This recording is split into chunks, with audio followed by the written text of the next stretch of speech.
जय श्री राधे कृष्णा दोस्तों। तो दोस्तों, क्या आप जानते हैं कि दुनिया में प्रेम कहानियाँ कैसे शुरू हुई? नहीं ना? तो चलिए आज हम इस वीडियो में आपको बताते हैं संसार की सबसे पहली प्रेम कहानी के बारे में, जिसमें न कोई शर्त थी और ना ही कोई बंधन था। बस एक दृढ़ता थी, एक श्रद्धा थी। इस कहानी में भी रंग है और दुख का संग भी है। इस दुनिया की सबसे पहली प्रेम कहानी का वर्णन आपके लिए लाए हैं हम। तो चलिए दोस्तों शुरू करते हैं शिव और सती की अमर प्रेम कहानी, जिसमें प्रेम है, त्याग है और अंत में एक नई शुरुआत है। तो आइए जानते हैं इस महान प्रेम कथा को। सती कथा की सृष्टि के आरंभिक काल की बात है, जब ब्रह्मा ने अपने मानस पुत्रों को रचा। उन्हीं में से एक थे दक्ष प्रजापति, अत्यंत बुद्धिमान परंतु उतने ही अहंकारी। दक्ष को अपनी योग्यता, अपनी शक्ति और अपने सृष्टिकर्ता के कुल से उत्पन्न होने का बड़ा अभिमान था। उसने वर्षों की तपस्या की और देवी देवताओं से वरदान पाए। संतान की प्राप्ति के लिए उसकी एक तपस्या रंग लाई और उसे एक अत्यंत दिव्य कन्या की प्राप्ति हुई। वहीं जिसे हम जानते हैं देवी सती के नाम से हम जानते हैं। सती का जन्म किसी साधारण कन्या के भांति नहीं हुआ था। उनका स्वरूप स्वयं शक्ति का अंश था। कहते हैं स्वयं आदि शक्ति का अवतार थी। दक्ष को अपनी पुत्री पर बहुत ही गर्व था, लेकिन साथ ही उसके मन में एक अभिलाषा थी कि वह अपनी इस कन्या का विवाह किसी महान देवता, किसी वैभवशाली राजकुमारी, प्रतिभाशाली गृहस्थ से करेगा। और यह कल्पना भी नहीं की थी कि उसकी पुत्री का हृदय वहां बन चुका है जहां वैभव का कोई मोल नहीं, जहां वैराग्य ही आभूषण है। भगवान शिव। देवी सती बचपन से ही विचित्र स्वभाव की थी। अन्य कन्याओं की तरह न उन्हें श्रृंगार में रुचि थी और न ही राजसी जीवन में भव्यता।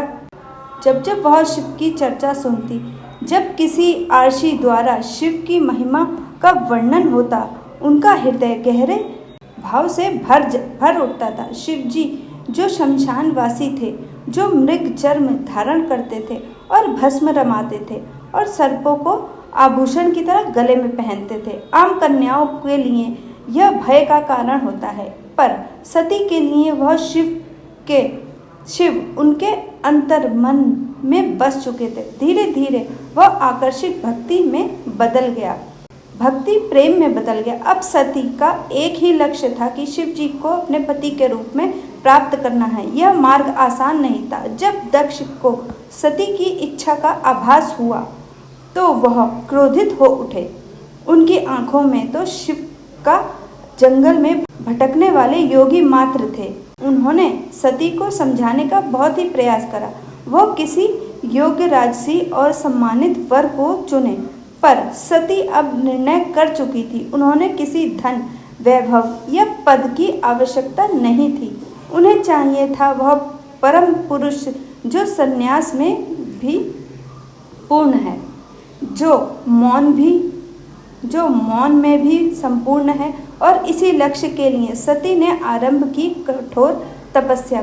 पर्वतों की गुफाओं में प्रचंड वायु और वर्षा के बीच सती ने भोजन तक त्याग दिया। उन्होंने पृथ्वी पर बैठकर खुले आकाश में बिना निद्रा केवल शिव के ध्यान में लीन रहकर दिन, सप्ताह और महीनों तक तप किया। देवी देवताओं तक को आश्चर्य हो गया था कि एक कन्या इतनी कठोर तपस्या कैसे कर सकती है, और जबकि उनकी तपस्या को अग्नि ने त्रिलोक को प्रभावित करना शुरू किया।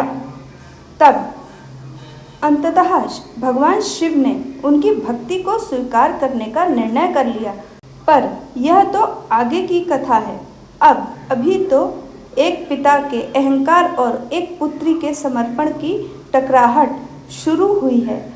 जहाँ एक और दक्ष चाहता था कि सती उसके राजनीतिक सपनों की सीढ़ी बने, वहाँ दूसरी ओर सती हर सांस के साथ शिव का नाम जपती रहती। यही संघर्ष एक प्रेम कथा की पहली चिंगारी है, एक ऐसी चिंगारी जो आगे चलकर एक भीषण अग्निकांड बन जाएगी। सती अपनी तपस्या में लीन थी। उनका एकमात्र उद्देश्य था कि शिवजी की प्राप्ति। अनंत उनकी भक्ति से प्रसन्न होकर शिवजी प्रकट हुए। शिव मुस्कुराए और उन्हें एक क्षण में समक्ष प्रकट हो गए। जैसे ही सती ने अपनी आंखें खोली, उन्हें अपने सम्मुख खड़े देख वहीं जिनके लिए उन्होंने सब कुछ त्याग दिया, शिव ने उनके तप, प्रेम और अटल श्रद्धा को देखा और कहा, हे देवी, तुम्हारा प्रेम मुझे बाध्य करता है। आज मैं तुम्हें अपनी अर्धांगिनी के रूप में स्वीकार करता हूँ। इस वचन के साथ पूरे ब्रह्मांड में आनंद की लहर दौड़ गई। देवी देवताओं ने पुष्प वर्षा की और फिर आया वह शुभ दिन जिसके साक्षी स्वयं ब्रह्मा, विष्णु और सारे लोक के देवी देवता हैं, और सती का दिव्य विवाह। शिवजी बारात लेकर स्वयं कैलाश से निकले, पर यह कोई साधारण बारात नहीं थी जिसमें भूत, प्रेत, पिशाच, नाग, सिद्ध, योगी, अर्षि, देवता सब सम्मिलित थे। शिव की सवारी नंदी थी, शरीर पर भस्म, जटा से गंगा, गले में नाग। यह स्वरूप देख सभी स्त्रियां भयभीत हो उठी, पर सती के चेहरे पर गर्व था। उन्हें अपने शिव पर गर्व था, वैभव नहीं, सत्य का स्वरूप थे। वह विवाह का आयोजन राजसी नहीं था, पर दिव्य था, दिव्यता से भरा हुआ था। और स्वयं ब्रह्मा जी ने मंत्र उच्चारण किया, विष्णु ने कन्या दान किया और समस्त लोगों ने इस मिलन का स्वागत करते हुए। यह केवल दो आत्माओं का नहीं, सृष्टि के दो मूल तत्वों शिव और शक्ति का मिलन था। लेकिन इस भव्य विवाह में एक स्थान रिक्त रहा। सती के पिता दक्ष प्रजापति वह नहीं आए। विवाह में कोई संदेश भेजा ना हो, कोई आशीर्वाद, क्योंकि उनके लिए यह विवाह एक अपमान था, एक चुनौती। उनके अभिमान को उनके अनुसार यह मिलन योग्य नहीं था। और यहीं से प्रारंभ हुआ उस अग्निकथ्य का बीज जो आगे चलकर पूरे यज्ञ को जला देगा। समय धीरे धीरे बीतता गया। कैलाश पर्वत पर प्रकृति की गोद में शिव और सती अपना वैवाहिक जीवन शीतलता और आनंद से व्यतीत कर रहे थे। कैलाश की गुफाएं, बर्फीली हवाएं सब साक्षी थी उस दिव्य प्रेम की जो समय और शब्दों से परे नहीं था। लेकिन इसी बीच एक और स्थान पर कुछ और ही चल रहा था। राजा दक्ष के मन में सती के शिव से विवाह को वह अभी तक स्वीकार नहीं कर पाया था। हर बार जब कोई शिव की महिमा का गुणगान करता, दक्ष की तन में भी आग लग जाती। उसे लगता कि शिव ने उसकी पुत्री को अपनी योग्यता से नहीं बल्कि छल से प्राप्त किया। वह अपनी सत्ता, अपना रुतबा, अपनी श्रेष्ठता सिद्ध करना चाहता था और उसी घमंडी ने उसे एक विशाल यज्ञ के आयोजन की प्रेरणा दी। दक्ष ने यज्ञ आयोजन बड़ी धूमधाम से किया। ऐसा यज्ञ जिसमें समस्त देवी देवताएं, ऋषि, सिद्धियों और लोकपालों को निमंत्रण भेजा गया। ब्रह्मा से लेकर इंद्र तक हर कोई आमंत्रित था, परंतु एक नाम उसमें अनुपस्थित था। वह था महादेव शिव का। यह कोई भूल नहीं थी, बल्कि जानबूझकर उन्हें नहीं बुलाया गया था। यह निर्णय उसने शिव को निमंत्रण नहीं भेजा क्योंकि उसका अहंकार उसे यह स्वीकार नहीं करने देता कि उसकी पुत्री ने उस योगी से विवाह कर लिया है जिसका कोई राज्य ही नहीं और ना ही कोई वस्त्र, जो शमशान का वासी है। दक्ष को लगता था कि शिव को यज्ञ में आमंत्रित करना उसके सम्मान के विरुद्ध होगा। जब यज्ञ की तैयारी चल रही थी उसी समय सती ने इस आयोजन की बात सुनी। किसी ने उनसे कहा, माता, आपके पिता दक्ष ने एक महान यज्ञ का आयोजन किया है जिसमें सारे ऋषि, देवी देवताओं सभी को आमंत्रित किया है। वह तो आज पूरे ब्रह्मांड का ध्यान खींच रहा है। यह सुनकर सती का हृदय कांप उठा। उन्हें विश्वास नहीं हुआ कि उनके पिता ने यज्ञ का आयोजन किया है और उन्होंने अपनी बेटी को सूचना भी नहीं दी। वह चुप रही, शायद आशा में कि कोई न कोई दूत आएगा और उन्हें संदेश मिलेगा। लेकिन जब स्पष्ट हो गया कि शिव और उन्हें जानबूझकर नहीं बुलाया गया, तब उनके भीतर कुछ टूट सा गया। एक और पुत्री का धर्म उन्हें पिता के यज्ञ में खींच रहा था, तो दूसरी ओर पत्नी का धर्म उन्हें शिव की मर्यादा का ध्यान रखने को कह रहा था। अंततः सती ने शिव से निवेदन किया कि स्वामी, मैं उस यज्ञ में जाना चाहती हूँ। शायद यह कोई भूल हो और मेरा जाना उस विघटन को रोक दे। सती की ओर गहरी दृष्टि से देखा और वह जानते थे कि यह आमंत्रण विहीन आयोजन का एक साधारण यज्ञ नहीं। उन्हें शांत स्वर में सती से कहा, प्रिय, जहाँ सम्मान न हो वहाँ स्वाभिमान को ले जाना व्यर्थ है और मैं नहीं चाहता कि तुम उस यज्ञ में जाओ जो केवल क्रोध और घमंड से जल रही है। परंतु सती व्याकुल थी। उनके भीतर एक दृढ़ चल रहा पिता और पति के बीच। उन्होंने पुनः प्रार्थना की, प्रभु, मैं केवल एक पुत्री के रूप में वहां जाना चाहती हूँ। मैं पिता से बात करूंगी, शायद वह बदल जाए, शायद उनके मन का विष उतर जाए। शिव ने इस बार उन्हें अनुमति दे दी। सती ने कैलाश से विदा ली, अकेले, बिना किसी दूत समान के। वह एक बेटी थी जो अपने पिता से स्नेह की अपेक्षा लेकर जा रही थी, लेकिन उन्हें ध्यान भी नहीं था कि उस यज्ञ में उनका स्वागत नहीं, अपमान प्रतीक्षा कर रहा है। सती जब यज्ञ स्थल पर पहुंची तो उनके मन में उम्मीद थी कि पिता के नेत्रों में बेटी को देखकर कोमलता जागेगी, उनके मुख से स्वागत के शब्द निकलेंगे। लेकिन जब उन्होंने यज्ञ स्थल पर प्रवेश किया तो सन्नाटा पसर गया और कोई स्वागत नहीं हुआ, कोई आसन नहीं दिया गया, जैसे वह वहां उपस्थित ही न हो। वहां बैठे देवी देवताओं की आंखों में असहायता थी। सती ने पिता की ओर देखा, धीमे स्वर में कहा, पिताश्री, क्या आप नहीं चाहते कि आपकी पुत्री इस पावन यज्ञ सम्मिलित हो? दक्ष ने ठंडी हंसी के साथ उत्तर दिया, पुत्री, जिस दिन तूने उस नग्न भस्म रमाए को अपना लिया, पति चुना, और उस दिन ही तू मेरी पुत्री नहीं रही। दक्ष का स्वर ऊंचा हो रहा था, उसके शब्द जैसे शिव के लिए विष से भरे बाण हो। यह सुनकर सती की आत्मा कांप उठी। यह केवल अपमान नहीं था, शिव के उस रूप का तिरस्कार किया गया जो समस्त सृष्टि के आधार हैं। सती उठी और उन्होंने सभा की तरफ देखा और फिर वह बोली, तुम यह सब धर्म की बात करने आए हो, यह यज्ञ की बात करते हो, पर शिव के बिना कोई यज्ञ संपन्न नहीं हो सकता। उसी शिव का तुम अपमान करते हो। उन्होंने आगे कहा, जिसे तुम अवखंड कहते हो वह कालों के काल हैं, जिसे तुम शमशानवासी कहकर हंसते हो वही मृत्यु से परे हैं। जिसे तुम भस्मधारी कहते हो वही भस्म से मोह को जलाते हैं। और उनकी आंखों में आंसू थे, लेकिन स्वर तेज था, ऐसा तेज कि स्वयं देवी देवताओं ने भी सिर झुका लिया। सभा समाप्त हो गई। उत्तर नहीं दिया, लेकिन सती का हृदय अब टूट चुका था। उन्होंने कहा, जिस शरीर ने आज मेरे पति प्रभु का अपमान सुना है, वह शरीर अब इस संसार के योग्य नहीं रहा। वे सीधे यज्ञ कुंड में की ओर बढ़ी। वहां उपस्थित सभी देवी देवताओं ने उन्हें रोकना चाहा, पर सती अब कोई नारी नहीं थी, वह साक्षात अग्नि बन चुकी थी। उन्होंने अपने नेत्र बंद किए, शिव जी का स्मरण किया और अग्नि में कूद गई।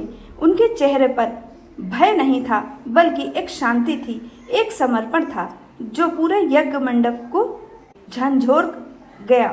अब इस यज्ञ की अग्नि से बहुत तूफान उठने वाला था जो पूरे को तबाह कर सकता था। महादेव के कैलाश पर शांति थी, पर वह शांति तूफान से आने से पहले की थी। भगवान शिव को यह ज्ञात हुआ कि उनकी अर्धांगिनी अग्नि में समर्पित हो गई हैं। उनके हृदय में तूफान उठ पड़ा। आंखों में वेदना, मन में शून्यता और आत्मा में आग। यह वो शिव थे जिनका क्रोध ही प्रलय कहलाता था। शिव अपनी समाधि से उठे, उनकी जटाएं लहराई, नेत्र रक्त में हो उठे और सारा ब्रह्मांड कांप उठा। फिर अपने दोनों हाथों से अपनी जटाएं पकड़ी उन्हें पृथ्वी पर पटक दिया। उसी क्षण पृथ्वी फटी और उस क्रोध की ज्वाला से प्रकट हुआ एक रूप भयंकर, तेजस्वी और अजय वीरभद्र कोई सामान्य योद्धा नहीं था। यह शिव का विकराल रूप का अंश था। उसका प्रकट होना सृष्टि के संतुलन को डगमगाने लगा था। वीरभद्र प्रचंड गति से दक्ष की ओर चल पड़े।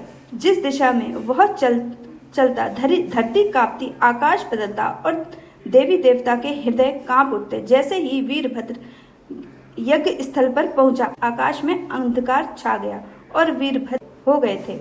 उनकी उपस्थिति मात्र से यज्ञ की अग्निधारा उठी और बिना रुके आगे बढ़ा। उसने यज्ञ वेदी को तोड़ा, फिर वेद पाठ करने वाले ब्राह्मणों को हटाया। उनकी आंखों में एक ही लक्ष्य था, वह अकेला था, परंतु अजय उसके प्रत्येक प्रहार में शिव का श्राप था और हर गर्जना में सती का विलाप। दक्ष अब भी अपने अभिमान में डूबा हुआ था।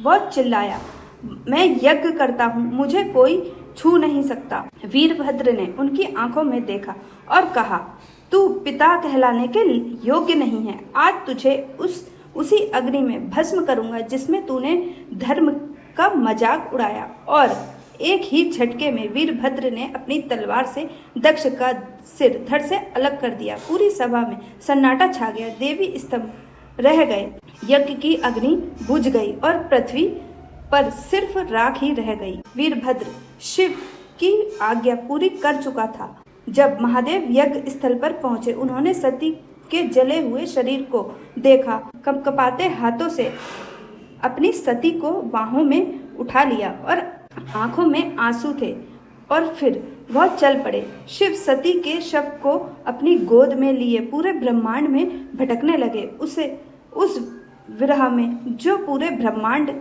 को भयभीत कर रहा था, ब्रह्मांड असंतुलित होने लगा था। देवी देवता भयभीत होने लगे थे। यदि शिव यूं ही विलाप करते रहेंगे तो सृष्टि का संतुलन टूट जाएगा, प्रलय आ जाएगा। सभी देवता भगवान विष्णु के पास पहुंचे और उसने सृष्टि को बचाने की प्रार्थना की। तब विष्णु ने अपना सुदर्शन चक्र चलाया और जैसे ही सुदर्शन चक्र चलाया, उसमें सती के शरीर के टुकड़े टुकड़े विभाजित कर दिए। शिव प्रतिरोध किया कि यह सृष्टि के लिए आवश्यक था। जहाँ जहाँ सती के अंग गिरे हैं, वहाँ दिव्य ऊर्जा फैल गई है। पृथ्वी के वे स्थल शक्ति से भर उठे हैं और वहीं बने शक्तिपीठ यह कोई सामान्य स्थल नहीं थे। यह उस अमर प्रेम की गवाही थे जो शिव और सती के बीच का था। इस प्रकार सती के वियोग में जन्मे यह शक्तिपीठ न केवल देवी के अंग हैं, यह उस प्रेम की शाश्वत उपस्थिति है जो आत्मा से आत्मा को जोड़ता है।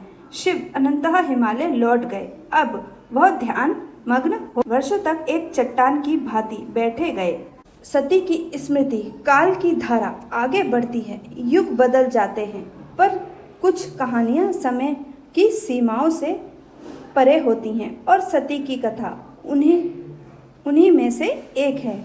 सती के बलिदान से जो प्रेम जला था, वही आप पार्वती के रूप में फिर फैलने वाला था और अंत नहीं। यह शुरुआत थी, यह शुरुआत है शिव और पार्वती जी की। तो दोस्तों, ये थी शिव और सती की प्रेम कहानी। तो दोस्तों, अगर आपको हमारी यह जानकारी पसंद आई हो, हमारी यह कथा पसंद आई हो, तो एक लाइक और एक प्यारा सा कमेंट जरूर करिएगा। आपका कमेंट हमारे लिए बहुत महत्वपूर्ण होता है। हमें सनातन धर्म को आगे ले जाने के लिए प्रेरित करता है। तो मिलते हैं आपसे इसी तरह की एक और नई जानकारी के साथ। तब तक के लिए जय श्री राधे कृष्ण। ओम नमः शिवाय।